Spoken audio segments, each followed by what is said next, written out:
Также я являюсь руководителем и основателем двух подологических центров на территории Республики Казахстан, в городе Караганда и Астана. Если вам нравится заниматься, если вы хотите стать медиком, идите и поступайте.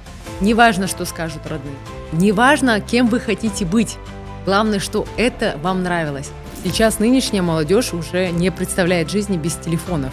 И мы в целом тоже. Нам давали тогда, первый год, я помню, 200 тенге на всю неделю. Сейчас, конечно, это уже, не деньги. Но в целом выбор свой я сделала, считаю, правильным. В сегодняшний день ни о чем не жалею. Всем привет! Меня зовут Байконова Даурия Бейбытовна. Я являюсь ментором проекта «Улт Казынасы». Также я являюсь руководителем и основателем двух подологических центров на территории Республики Казахстан, в городе Караганда и Астана. Общественным деятелем, предпринимателем, спикером международных конференций.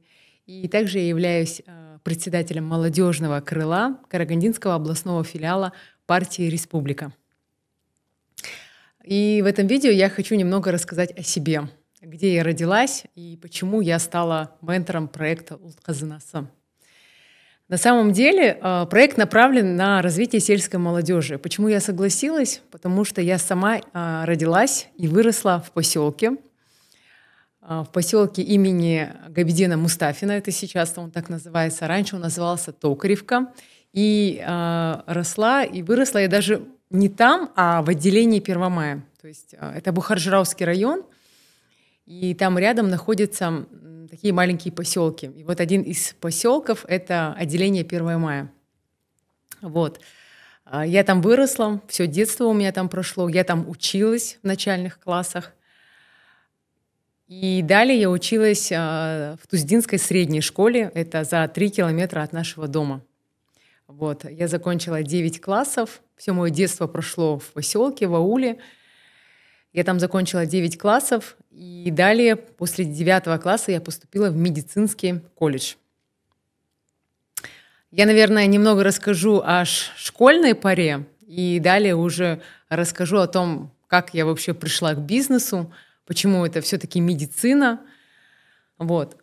Все мое детство прошло в поселке, и мы вообще на самом деле не понимали, что такое город и какая жизнь в городе. Потому что сами многие из вас меня поймут, в поселке совершенно другая жизнь. Это сейчас уже более такие современные поселки есть городского типа. Даже сейчас, вот смотря на свой поселок, Токаревка, да, Габидена Мустафина, он уже преобразовался. В наше время, к сожалению, таких новшеств не было. То есть поселок это, во-первых, не было интернета. То есть мы были вообще полностью отрезаны от цивилизации. Хотя моя мама, она всю жизнь, можно сказать, ездила в город и занималась коммерцией. То есть мое детство пришло на 90-е годы. Я родилась 88-го года.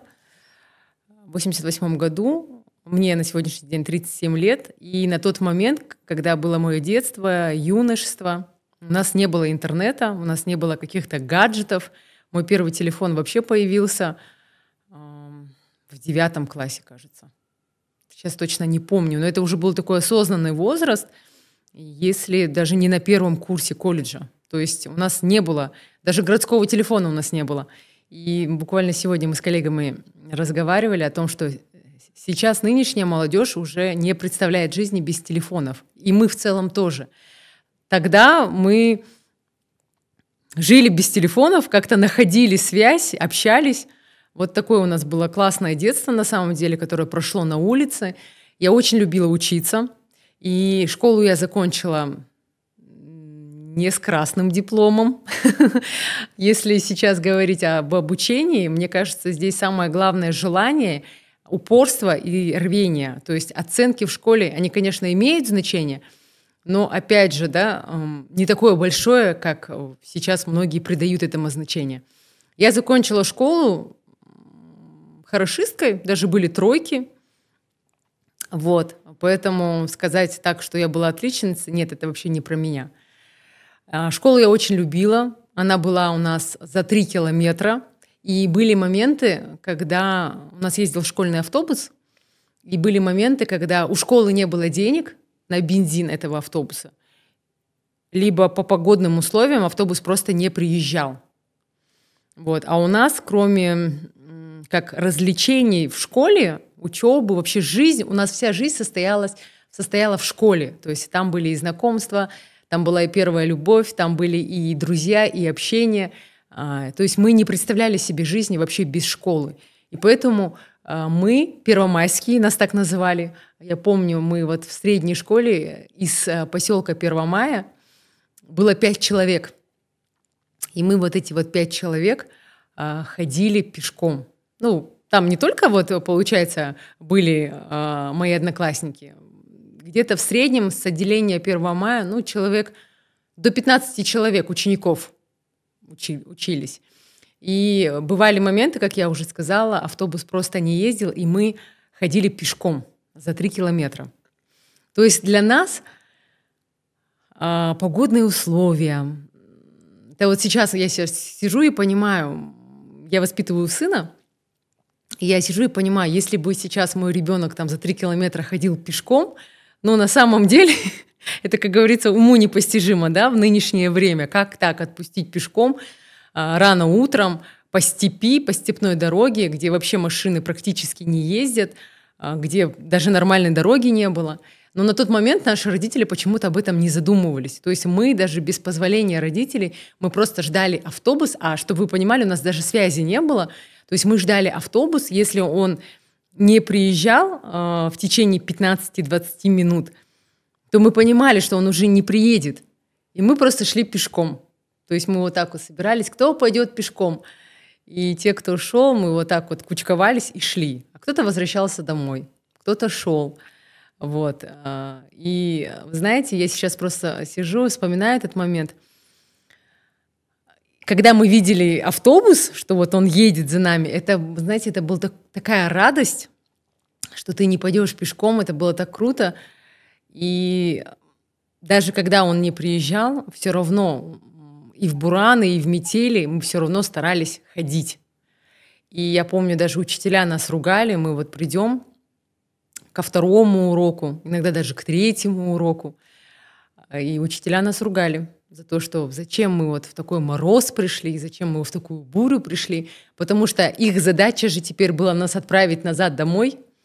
К сожалению, как такого транспорта не было, поэтому мы, бывало, оставались даже у одноклассников ночевать. Ну, конечно, уже там учителя каким-то образом по городскому телефону как-то, в общем, связывались с нашими родителями. Я к тому, что учиться мне нравилось всегда. И, вы знаете, даже бывает утром, когда проспишь в школу, или когда ты заболеешь, и мама тебе говорит, что ты не пойдешь завтра в школу, это была трагедия века.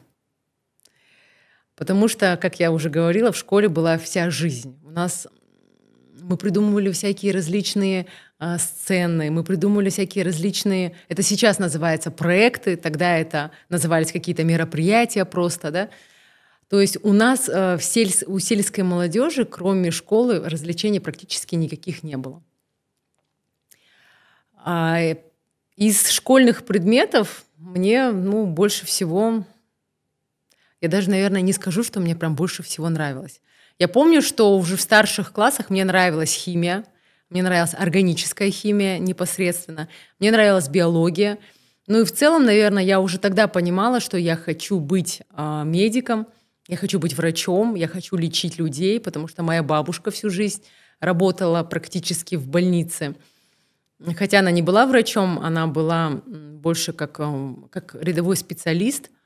У бабушки не было как такого медицинского образования, но у меня ассоциация всю жизнь в детстве была, медицина именно была с бабушкой.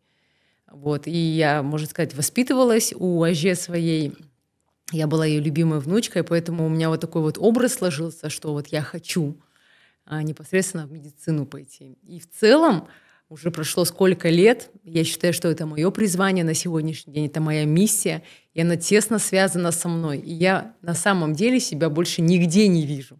Хотя были моменты, когда можно было бы уйти там в модельный бизнес, да, модельный проект. То есть одно время даже я проходила собеседование на стюардессу, тоже, как бы сказать, прошла.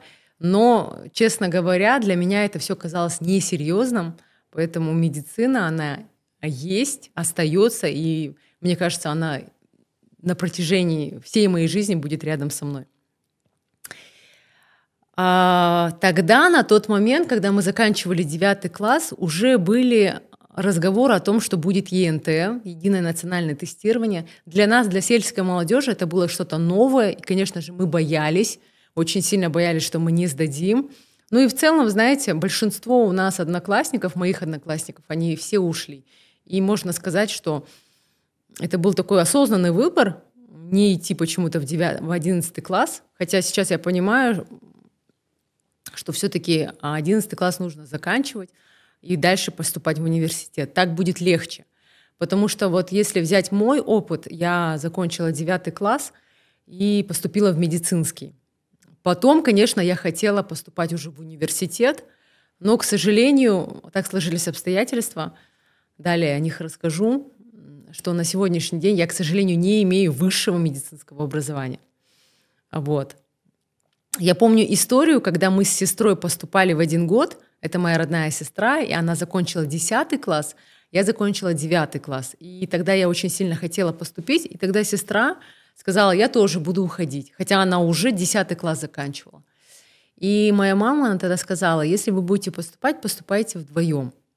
Потому что отправлять учиться детей в город, где нет собственной квартиры, где нет в целом вообще практически родственников, да, у кого будем на попечении, где мы будем одни, это было страшно. Поэтому мама приняла решение, если поступаете, то поступайте вдвоем. Сестра у меня выбрала политехнический колледж. И я помню приемную комиссию, даже когда мы приходили, в медицинском была приемная комиссия. Знаете, это был просто стул и стол. Все, ничего лишнего. И у меня сестра посмотрела так на все это и сказала, я не буду здесь учиться. Я сказала, я буду здесь учиться. Мы пришли в политехнический, в политехническом колледже, горный колледж, тогда был диван, тогда стояла красная ковровая дорожка, ну такая добротная была приемная комиссия, и тогда сестра, она в целом сказала, я хочу здесь учиться. Опять же, да, это о чем говорит? О том, что если вы идете не по призванию, то для вас будет все важно. И покрытие стен, да, и какая стоит мебель, и в целом вообще, что говорят о заведении. Но когда вы идете по призванию и вы хотите, то для вас в целом вообще не будет никакого значения иметь, где вы будете учиться. Самое главное, что вам дадут качественные знания. Тогда я поступила в Карагандинский медицинский колледж, он находится на Чкалова, и он до сих пор считается одним из сильных медколледжев. На этом наши пути разошлись, как говорится, с сестрой. Но жили мы вместе в общежитии. Вот, мы жили в общежитии, снимали квартиру, я подрабатывала официантом, сестра у меня тоже подрабатывала. Честно, в медколледже было очень интересно и очень сложно первый год. Нам давали тогда, первый год, я помню, 200 тенге на всю неделю.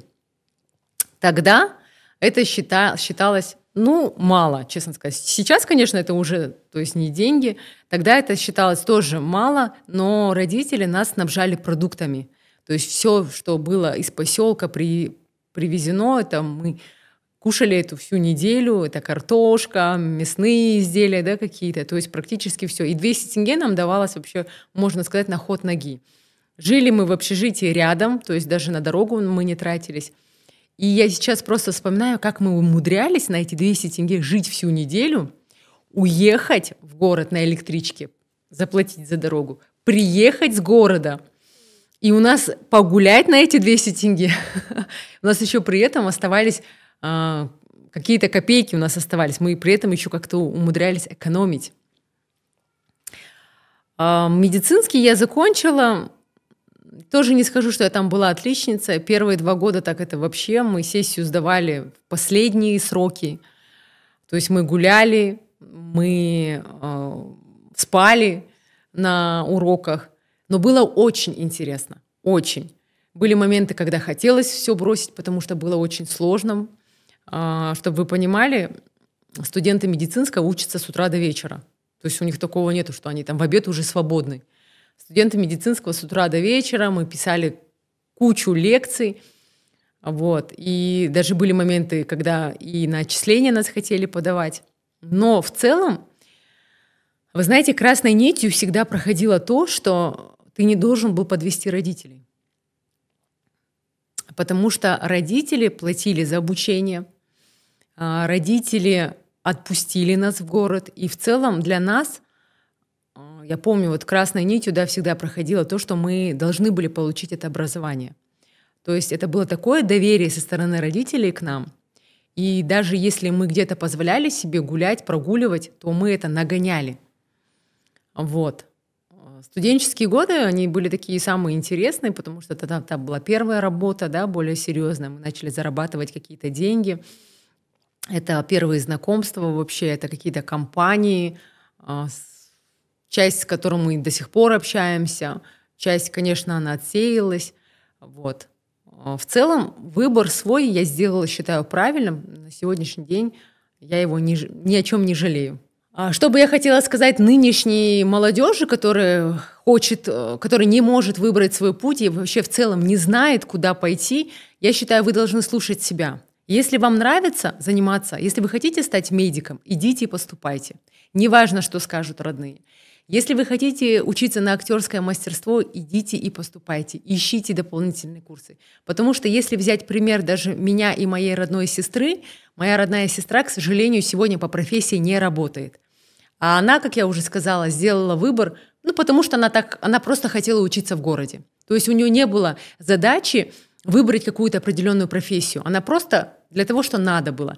У меня определенная была цель, я хочу в медицинский. То есть у меня есть цель, я ее достигну. И поверьте мне, неважно, кем вы хотите быть, главное, что это вам нравилось. И если вам это будет нравиться, это вас будет зажигать изнутри, именно в этой сфере вы добьетесь успеха.